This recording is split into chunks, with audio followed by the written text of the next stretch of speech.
تعالیٰ فرماتے ہیں وقال الذین کفروا للذین آمنوا، کافر لوگ ایمان والوں کے بارے میں کہتے ہیں لو کان خیرا ما سبقونا الیہ، یہ آیت رٹا لگا کے یاد کر لو، بہت سارے مسائل اس آیت سے حل ہو جاتے ہیں۔ وہ کہتے تھے لو کان خیرا، اگر یہ اسلام کوئی خیر کی چیز ہوتی، ما سبقونا الیہ، تو یہ جو ایمان لائے ہیں نا لوگ، یہ ہم سے پہل نہ کرتے۔ کیا مطلب؟ ایمان جو لائے تھا ان کو کیا کہا جاتا تھا؟ صحابہ، وہی تھے نا صحابہ۔ صحابہ جو ایمان لائے تھے، جن میں حضرت ابو ہریرہ، عبداللہ بن مسعود، سیدنا ابو بکر، سیدنا عمر، حضرت عثمان، حضرت علی، عبد الرحمن ابن عوف، بہت سارے صحابہ تھے، انس ابن مالک، جو مشہور صحابہ ہیں، حضرت ابو دردہ۔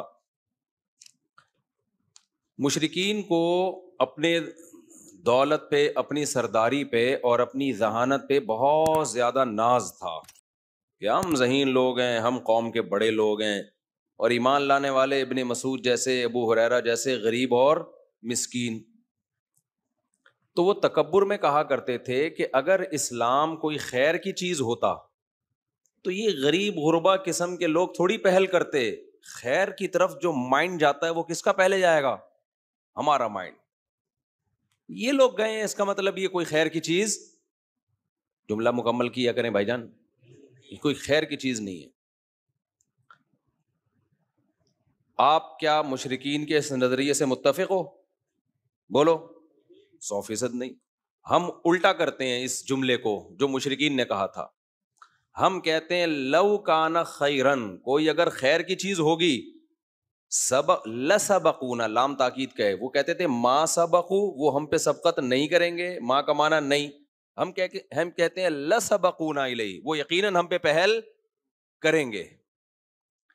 اس سے بدعت کا پورا دروازہ ہمیشہ کے لیے بند ہو گیا۔ کوئی خیر کا کام ہے صحابہ نے نہیں کیا، اٹ مینز وہ خیر کا کام نہیں ہے۔ ہمارا نظریہ مشرکین والا نہیں ہے۔ مشرکین کہتے تھے خیر کا کام ہوتا تو ہم کرتے، یہ تھوڑی ہم سے پہل کرتے۔ ہم اس کلام کو مانتے ہیں کیا؟ نہیں مانتے۔ ہم اس کو الٹا کرتے ہیں، ہم کہتے ہیں خیر کا کام ہوگا ہم بعد میں کرتے، پہلے کس نے کیا ہوتا؟ صحابہ نے کیا ہوتا۔ سمجھتے ہو کہ نہیں سمجھتے ہو؟ تبھی میں بار بار کہتا ہوں، قرآن و سنت کی وہ تشریح جو صحابہ نے جس پر عمل نہیں کیا، اس کا مطلب وہ خیر نہیں ہے، وہ آپ کی اپنی تشریح ہے جو آپ امت پہ تھوپ رہے ہو۔ شب برات میں دیکھ لو نا کیا ڈرامے بازیاں ہوتی ہیں، قبرستان والی حدیث پیش کی جاتی ہے شب برات کے بارے میں، سارے خطیب حدیثیں پیش کر رہے ہوتے ہیں کہ نبی صلی اللہ علیہ وسلم 15 شعبان کو قبرستان گئے ہیں، تو ہم بھی 15 شعبان کو کہاں جائیں گے بھائی؟ قبرستان۔ ہم کہتے ہیں حدیث ضعیف ہے، کہتے ہیں نہیں بھائی تمہیں تو جو حدیث تمہارے خلاف جائے وہ ضعیف ہو جاتی ہے، لو بھیا۔ تو آخری جواب کیا ہوگا؟ ارے صحابہ سے دکھا دو کون اس رات قبرستان گیا ہے۔ کیوں؟ اگر شب برات کو 15 شعبان کو قبرستان جانا خیر کا کام ہوتا تو ابو بکر گئے ہوتے کہ نہیں ہوتے؟ عمر گئے ہوتے کہ نہیں ہوتے؟ عثمان گئے ہوتے؟ علی گئے ہوتے؟ ابن مسعود گئے ہوتے؟ ابو ہریرہ گئے ہوتے؟ جابر بن عبداللہ گئے ہوتے؟ معاذ بن جبل گئے ہوتے؟ سیدہ عائشہ گئی ہوتی؟ سیدہ زینب گئی ہوتی؟ یہاں تو جینٹس بھی جا رہے ہیں اور لیڈیز بھی جا رہی ہیں، اور جتھوں کی شکل میں جا رہے ہیں۔ اس لیے میرے بھائی یہ بدعت والا کام کیا کرو؟ بولو نا، چھوڑ دو۔ لو کان خیرا ما سبقونا الیہ، اذان سے پہلے اگر اس کام کی کوئی فضیلت ہوتی جو ہمارے ہاں صلاۃ والسلام پڑھا جاتا ہے، بعد میں بھی پہلے بھی، تو بھائی صحابہ کرام اس کام میں ہم پہ پہل کرتے، کیونکہ وہ لوگ خیر پر ہم سے بہت زیادہ حریص تھے۔ تو دین کو، قرآن و سنت کی ایسی تشریح جس میں آپ صحابہ کو بیچ سے ہٹا دیں، وہ تشریح اٹھا کے دیوار پہ دے مارو، چاہے وہ دیکھنے میں کتنی ہی اٹریکٹیو لگے، اس کی دلیل آپ کو کتنی ہی مضبوط لگے۔ سمجھتے ہو کہ نہیں سمجھتے؟ یہی وجہ ہے کہ بہت سارے فقہا بعض حدیثوں کو چھوڑ دیتے ہیں کہ بھئی ہمیں صحابہ میں اس کا یہ عمل نہیں ملتا، اور بعض کمزور حدیثیں ہوتی ہیں لے لی جاتی ہے، کیوں؟ وعلیہ العمل، وہ دلیل یہ دے رہے ہوتے ہیں اس پر کیا ہے؟ عمل ہے. اور ان سب باتوں کی دلیل جیسے قرآن کی آیت ہے, ایک اور حدیث ہے جو میں بار بار بیان میں بتاتا ہوں. آج میرا ٹاپک نہیں ہے تو میں آگے چلوں گا انشاءاللہ یہ اس کو بیان کر کے. وہ یہ کہ جب نبی صلی اللہ علیہ وسلم نے فرمایا نا امت میں 73 فرقے ہوں گے, کلہم فی النار, سب کے سب جہنم میں سوائے ایک کے. اس حدیث کو اس پہ تو پیش کیا جاتا ہے کہ فرقہ واریت غلط ہے, فرقے نہیں ہونے چاہیے, لیکن جتنے لوگ یہ حدیث پیش کر رہے ہوتے ہیں آدھی بات کرتے ہیں اور آدھی پی جاتے ہیں. یقیناً اس حدیث سے پتہ چلتا ہے صرف ایک جنتی, باقی سارے کہاں؟ بولو نا, جہنم.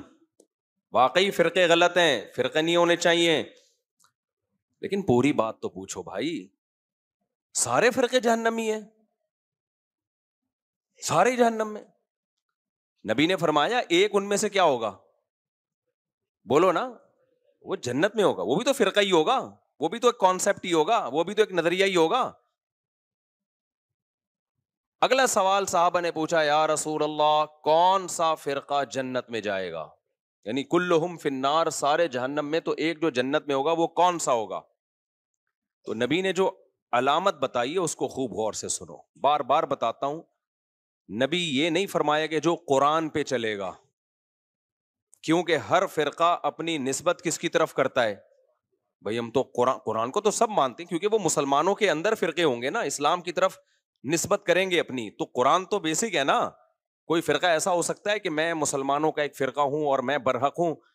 کیا بھئی ہے تو دلائل کہاں سے لیتا ہے؟ میں تورات سے دلائل لیتا ہوں. میں جب ریفرنس دوں گا تورات اور انجیل کے دوں گا, تو لوگ کہیں گے یار تو جڑ سے ہی ختم ہو گیا. اس لیے قرآن کے نام پہ تو ہر شخص کوئی صحیح تشریح کرتا ہے اور قرآن کے نام کا کوئی منجن بیچتا ہے. تو اس لیے نبی نے یہاں قرآن کا نام نہیں لیا. یقیناً قرآن پہ چلنا ہی والا ہی برحق ہوگا, لیکن یہاں نبی تو بتا رہے ہیں نا کہ ان 73 میں ٹھیک کون سا ہوگا, تو اس کی سلیکشن کا آسان طریقہ بتایا جائے. اگر آپ بتا دیتے جو قرآن پہ چلے گا, تو ہر شخص دعویٰ کیا کر رہا ہے؟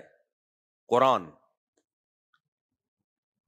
پروفیسر غامدی صاحب بھی کہتے ہیں میں قرآن کو مانتا ہوں. وہ حضرت عیسیٰ کی موت کے دلائل بھی قرآن سے دے رہے ہوتے ہیں, حالانکہ قرآن سے ان کی موت کے دلائل, لیکن باتوں کو گھما دیا. پبلک کو تو نہیں قرآن کی سنت کا زیادہ پتا ہوتا. تو نبی نے کیا فرمایا؟ یہ بھی نہیں فرمایا کہ جو حدیث پہ چلے گا, اس لیے کہ بہت سے لوگ اپنی نسبت کہاں کر دیتے ہیں؟ حدیث کی طرف. لیکن حدیث کی وہ ایسی تشریح کر رہے ہوتے ہیں جو صحابہ سے ثابت نہیں ہوتی. اس لیے پوری بات نبی نے فرمائی, ما انا علیہ و اصحابی, جس پر میں ہوں اور میرے صحابہ. میں کا کیا مطلب؟ قرآن پہ تو چلنا ہے, لیکن قرآن پہ اس طرح سے چلنا ہے جیسے میں چلا. قرآن کی کوئی ایسی تفسیر مارکیٹ میں نہ لے آنا جو میرے زمانے میں نہ ملتی ہو, جس پر میرا عمل نہ ہو, اور میرے عمل کی ایسی تفسیر نہ لے آنا جو صحابہ سے ثابت نہ ہو. تبھی تو میں بار بار جو چیلنج کرتا ہوں نا, 3 طلاق ایک نہیں ہوتی, اس پہ بہت سارے اب میرے خلاف کلپ آنے لگے. ابے کسی ایک صحابی سے دکھا دو نا یار جس نے 3 طلاقوں کو ایک کہا ہو, دکھا دو نا آپ. اور حدیث کی کتابوں میں 3 کو 3 کہنے کے فتوے بھرے ہوئے ہیں, اس کا کوئی جواب نہیں دیتا. گھماتے رہتے ہیں ایکچولی یوں کر کے. چھوڑو تم قرآن و سنت کو, تم یہ بتاؤ قرآن و سنت کی وہ تشریح معتبر ہے جو صحابہ کی تھی, یا تمہاری اپنی معتبر ہے؟ تو خیر یہ تو بیچ میں ضمناً ایک مسئلہ آ گیا, لیکن یہ پورا اصول ہے, یاد رکھو. آپ صحابہ کو بیچ سے نکال کے اگر ڈائریکٹ قرآن و سنت پہ چلنے کی کوشش کرو گے, لیبل قرآن و سنت کا ہوگا, لیکن وہ قرآن و سنت کی آپ کی ذاتی تشریح ہوگی جو آپ اٹھا کے امت پہ تھوپ رہے ہوگے. سمجھتے ہو گے نہیں سمجھتے؟ اور صحابہ کا کسی مسئلے پہ اجماع ہو جائے وہ تو پھر انف, کیونکہ نبی صلی اللہ علیہ وسلم کی صحیح حدیث ہے, سب اس کو مانتے ہیں, لا تجتمع امتی علی ضلالہ, میری امت کبھی گمراہی پہ جمع نہیں ہو سکتی, کسی بھی دور میں نہیں ہو سکتی. یہ کسی زمانے کے ساتھ خاص نہیں ہے, کوئی بھی دور آ گیا نا امت کسی ایک مسئلے پر ہو گئی, اب حق اس میں منحصر ہے. کیونکہ اگر ہم مان لیں کہ یہ غلط مسئلے پر جمع ہو گئی تو اس کا مطلب امت گمراہ ہے, پوری امت گمراہ, جبکہ پوری امت گمراہ نہیں ہو سکتی. تو اجماع میں سب سے پہلے درجے کا اجماع کس کا ہے؟ صحابہ کا. پھر بعد والے لوگوں کا، پھر بعد والے لوگوں کا. اور اجماع کی بھی دو قسمیں یاد رکھو. ایک اجماع تو وہ ہے کہ بہت سارے صحابہ سے ایک عمل تواتر کے ساتھ. ایک یہ ہے جس کو اجماع سکوتی کہتے ہیں. صحابہ نے کسی نے بھرے مجمع میں ایک عمل کیا اور کسی نے ان پر اعتراض نہیں کیا، یہ بھی اجماع ہے. تو یہ چند اصول اچھی طرح سے سمجھے. اور یہ یاد رہے گی نا، لو کان خیرا ما سبقونا الیہ. مشرکین کہتے تھے کہ اگر اسلام خیر کا کام ہوتا تو صحابہ ہم سے پہل نہ کرتے. ہم کیا کہتے ہیں بھائی، کوئی بھی خیر کا کام ہوگا تو ہم سے پہلے صحابہ نے کیا ہوگا. تبھی ہم کہتے ہیں بھائی مردوں کے ایصال ثواب کے لیے اجتماعی قرآن خوانیاں مت کیا کرو. حضرت ابو بکر کا انتقال ہوا، کبھی دیکھا حضرت عمر نے تمبو لگایا، دیگیں پکائیں اور سارے صحابہ کو بلایا، چل بھائی تو پہلا پارا، تو دوسرا پالا، تو تیسرا پارا. کبھی دیکھا آپ نے کسی نے؟ کوئی ضعیف روایت ہے اس بارے میں؟ کوئی دیگوں کے ڈھکن کہیں نہیں ملا ہوگا نا آپ کو. یا اس زمانے میں دیگیں نہیں ہوتی تو کچھ تو ہوتا تھا نا، کسی میں تو کچھ پکتا ہوگا. حضرت علی کی شہادت ہوئی، سیدنا عثمان کی شہادت ہوئی، کوئی برسی ہوئی؟ بولو نا کیا ہو گیا بھائی جان، چپ کیوں بیٹھے ہو؟ کوئی برسی ہمیں ملتی ہے صحابہ کے دور میں کہ فلانے کی حضرت عمر کی برسی منائی ہو، یا حضرت عثمان کی منائی ہو، یا کسی نے کسی کی ابا کی منائی ہو، اماں کی منائی ہو. یادگار کے لیے تصویریں رکھنا بزرگوں کی گھر میں. آج لوگوں نے اپنے پیر صاحب کی تصویر لٹکائی بھی ہوتی ہے. سب سے بڑے پیر تو محمد صلی اللہ علیہ وسلم تھے، اور تصویر سازی کا فن اس وقت عروج پر تھا. اس کے باوجود ہمیں نبی کی کوئی تصویر صحابہ سے نہیں ملتی. اس سے پتہ چلتا ہے عقیدت کے لیے گھروں میں تصویر لٹکانا حرام اور ناجائز ہے. نبی نے صحابہ کی ایسی ٹریننگ کی تھی تصویر کے بارے میں، ایسی تربیت کی تھی کہ نبی سے بے پناہ محبت کے باوجود بھی کسی صحابی نے یہ جرات نہیں کی. یہ جتنی تصویریں آتی ہیں نا مسلم ہیروز کی، فرضی ہوتی ہیں، مسلمان کبھی نہیں تصویر بناتے تھے. صرف ایک محمد ابن قاسم ایسا ہے لیڈر جس کی تصویر کے بارے میں مورخین کہتے ہیں اوریجنل تصویر ہے. داڑھی اس کی پوری تھی، لیکن اگر تصویر میں داڑھی کم آ رہی ہے تو غلط ہے. وہ کیوں ہے؟ اس کی وجہ ہم نے کتابوں میں پڑھی ہے. وجہ یہ ہے کہ محمد ابن قاسم جب ہندوستان سندھ کے راستے سے آیا نا، یہاں تو ہندو رہتے تھے، تو اس نے یہاں اتنا انصاف دیا لوگوں کو، اور لوگوں کے ساتھ ایسا اچھا سلوک کیا محمد بن قاسم نے، کیونکہ مسلم فاتح بن کے آیا تھا. یہاں پہلے ہندوؤں کے کوئی بہت ظالم قسم کے لوگ ہوتے تھے، تو ہندوؤں کو اس سے عقیدت ہو گئی، اور ہندوؤں کو جس سے عقیدت ہو نا اس کو بھگوان بنا لیتے ہیں. وہ یہ ہمیشہ سے چلا آ رہا ہے. تو جب محمد بن قاسم واپس گیا ہے نا، ہندوؤں نے اس کی تصویریں بنا کے پوجنا شروع کر دیا اس کو. اس وجہ سے ہندوستان کی تاریخ میں کس کی تصویریں باقی رہ گئیں؟ محمد بن قاسم کی. ظاہر ہے اس میں تبدیلی آئی ہوگی، میں نہیں کہہ رہا ایگزیکٹ وہی ہے، لیکن ہمیں محمد بن قاسم کی ہندوستان میں تصویریں ملتی ہیں. وجہ اس کی ہے کہ ہندوؤں کے ساتھ اس نے اتنا اچھا سلوک کیا، اتنا اچھا سلوک کیا. یہ تو اب تاریخ کو نا مسخ کیا جا رہا ہے ایک پروپیگنڈے کے تحت. محمد بن قاسم کو ڈاکو بنا کے پیش کیا جا رہا ہے، اور اس کو ظالم بنا کے پیش کیا جا رہا ہے. اب تاریخ کیا ہو رہی ہے؟ مسخ، چینج، تاکہ جو مسلم ہیروز تھے جن کے دنیا میں بڑے کارنامے، اور اس میں ہمارے کچھ مسلم اسکالر بھی ہیں جو لیبل اسلام کا لگاتے ہیں، کام سارا وہی کر رہے ہیں جو سیکولر لوگوں کا کام ہے. سمجھتے ہو کہ نہیں سمجھتے ہو؟ تو اس سے بھی پتہ چلتا ہے بھائی گھروں میں بزرگوں کی، باپ دادا کی تصویریں بولو مت لگائے کرو. اس سے بھی ہمیں پتہ چلتا ہے کہ اگر میرے بھائی 12 ربیع الاول منانا، میں اسی اسٹائل میں کہوں گا نا جس اسٹائل میں تقریریں ہوتی ہیں 12 ربیع الاول، اگر 12 ربیع الاول کا حلوے مانڈے اور اس میں جو کچھ ہو رہا ہے، یہی ہو رہا ہے نا، ناچ رہے ہیں، گا رہے ہیں اور حلوے مانڈے بانٹ رہے ہیں، اگر یہ خیر کا کام ہوتا تو صحابہ نے ہم سے پہلے کیا ہوتا. پوری اسلامی تاریخ اٹھا کے دیکھ لو، صحابہ، تابعین، تبع تابعین، چاروں ائمہ، مجتہدین، امام بخاری، امام مسلم، امام ابو داؤد، جتنے محدثین فقہا گزرے ہیں، کہیں بھی ہمیں اس کا 12 ربیع الاول ان کی زندگی میں آیا اور کچھ بھی انہوں نے کیا ہو اس کا بھی ثبوت نہیں ملتا. کچھ بھی نہیں. ان کی زندگی میں جو حیثیت 11 تاریخ کی تھی وہی کیسی تھی؟ وہی 12 کی تھی، اور وہی 13 کی تھی. فقہی کتابوں میں جو اسلامک لا لکھا ہوتا ہے نا صدیوں سے، اس میں 12 تاریخ کا کوئی ایک حکم بھی الگ سے بیان نہیں کیا گیا کہ اس دن یہ کرنا زیادہ ثواب. حتیٰ کہ اس دن درود شریف کثرت سے پڑھنا بھی زیادہ ثواب نہیں ہے، عام دنوں کے جیسے ثواب ہے. جمعے کے بارے میں آتا ہے حدیث میں کہ درود شریف پڑھنے کا ثواب، صحیح حدیث صحیح ہے. ابے جمعے کے بارے میں آتا ہے کہ درود شریف پڑھنے کا ثواب جمعے کے دن عام دنوں سے زیادہ، جبکہ نبی کی پیدائش کا دن جمعہ تھا یا پیر تھا؟ پیر. لیکن ثواب کس دن زیادہ رکھا؟ جمعے کا. اسی وجہ سے ہم نے بہت سارے علماء کو دیکھا ہے جمعے کے دن عصر سے مغرب تک درود ہی پڑھتے ہیں، وہ درود شریف پڑھتے ہیں وہ، یا اور کسی بھی ٹائم پہ درود شریف کی کثرت کرتے ہیں. تو حالانکہ پیدائش کس دن ہوئی ہے نبی کی؟ پیر کے دن ہوئی ہے. پیر کے دن آپ نے نہیں فرمایا کہ درود شریف کا ثواب زیادہ ملتا ہے. تو میرے بھائی اپنے آپ کو پابند کرو قرآن و سنت کی وہ تشریح جو صحابہ. تو 12 ربیع الاول کے حلوے مانڈے ہمیں کہیں بھی نہیں ملتے، اور نہ یہ عرس قوالی. صحابہ کے دور کے کسی مشہور قوال کا نام تو بتاؤ ہے بھائی، کوئی صحابہ کے دور میں کوئی بہت مشہور قوال ہو جن کی قوالی سننے کے لیے صحابہ کرام جایا کرتے.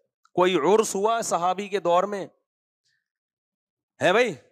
کوئی عرس ہو رہا ہو کہ جی، یا آج کل نا وہ بھی آ رہا ہے انٹرنیٹ پہ بڑی چیزیں آ رہی ہوتی ہیں، وجد آ رہا ہے، اچھل رہے ہیں دائیں بائیں، کوئی ایک دم ہوا. تو کوئی صحابہ کے دور میں کسی کو وجد آیا کہ جی وہ قوالی چل رہی ہو، دھمال ہوا، اور وہ حضرت عمر تو رکھ کے تھپڑ لگاتے اگر کسی کو ہوتا نا ایسے کہ انسان کا بچہ بن کے بیٹھ جائے، کیا کر رہے تو یہاں کیا ڈرامہ لگایا ہوا ہے یار، یہ کیا پن لگا کے رکھا ہوا ہے وہی کلپ چلا دو اس کے ساتھ. جب بھی کوئی ایسی قوالی میں اچھل کود کر رہا ہو نا تو لندن والے کا وہ کلپ لگا دو، کیا پن لگا کے رکھا. وہ پورا جملہ مسجد کی وجہ سے میں نہیں کہہ پا رہا، کیا پن لگا کے رکھا ہوا ہے وہ چلا دیا کرو ساتھ میں. تو یہ عرس ہو گئے، قبروں پہ قوالیاں ہو گئیں، دھمال ہو گئے، اور یہ جو ٹوپی ڈرامے ہو رہے ہیں، اور بیچارے بن سج کے شب برات کو قبرستان جا رہے ہوتے ہیں. چھوڑ دو میرے بھائی یہ کام. قبرستان جب تمہیں پٹے پہ ڈال کے لے کے جائیں گے نا وہی ٹھیک ہے. اس سے پہلے جانا ہے دن میں جاؤ. قبرستان رات کو جانے کی کا موقع نہیں ہے، دن میں جاؤ اور تنہائی میں جاؤ. نبی صلی اللہ علیہ وسلم نے فرمایا فزورها فانها تذکر الاخرہ، قبرستان جایا کرو، اس سے آخرت کی یاد تازہ ہوتی ہے. وہاں جا کے کیا کرنا ہے؟ مرحوم جتنے ہیں ان کے لیے دعا کرنی ہے. سب سے پہلے تو ان کو سلام کرنا ہے، السلام علیکم یا اہل القبور، اے قبر والو تم پر سلامتی ہو. اس کا مطلب یہ نہیں کہ وہ قبر والے سن رہے ہوتے ہیں، وہ تو اللہ پہنچا دیتا ان کو سلام.